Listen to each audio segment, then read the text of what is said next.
Come in. Samantha Welms, correct? Samantha sat down on the edge seat. Wilkins. Right, thanks. Pete made sure to take his time to correct the mistake with his whiteout. Okay, Wilkins. Alright, let's talk matchmaking. How's it been with Miles? It's been going well. I feel a real good connection with him. Last week we were doing our SMTs together and our answers were quite similar. Good, real good. Is this your first match? Second, And who was your first match? Simon's Confer. Why did that match fall out? Are you sure it's not in your file why it didn't work out? You guys take notes on everything.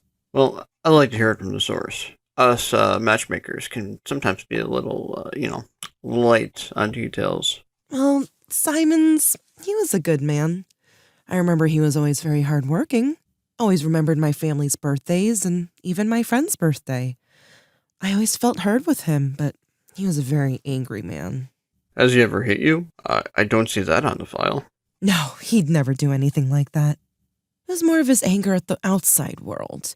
If someone bumped into him, he'd start cursing them out. Same with waiters at restaurants. They'd mess up one thing and he'd have the managers kicking us out. I'm still banned from a couple of restaurants because of him. I just couldn't imagine him at the wedding ceremony. Alright, so besides the anger, was that the only reason? Well, that's why I wanted to end the courtship. Your office said that the SMTs didn't match. That makes sense. Now back to Miles. With the genetic test, did you get your test in the mail yet? No, Miles did, though. A silence held in the air for an uncomfortable amount of time. Well, I'm guessing you know then. Sorry. Thanks. Miles is still torn up about it. Please give him my condolences. I will. So, I have seen your genetic tests, and let me say you have a very high fertility rate. Your motherhood test was also very high. Samantha looked frightened at this news. Don't worry, you can keep your courtship. All you need to do is sign up for a new program we're starting. It's artificial insemination. Now, I know it sounds weird. I assure you it's much more simple than you could think. Wouldn't that be cheating? Well, no. The sperm is put into a vial with your eggs, and then it's injected into your body. You never see the contributor, nor do you need to ever tell the child about its technical father. Wait, would Miles still father the child? Yes, the contributor of the sperm wouldn't even be in the paperwork. All you have to know is that his genetics are a complete match. Would the surgery be invasive? Samantha, I'm afraid I don't have all the information. All I need you to do is think about it, okay? I'll have Miles in here with you for our weekly, and then there we can go more into the topic. I do want to give you this book that goes more in depth.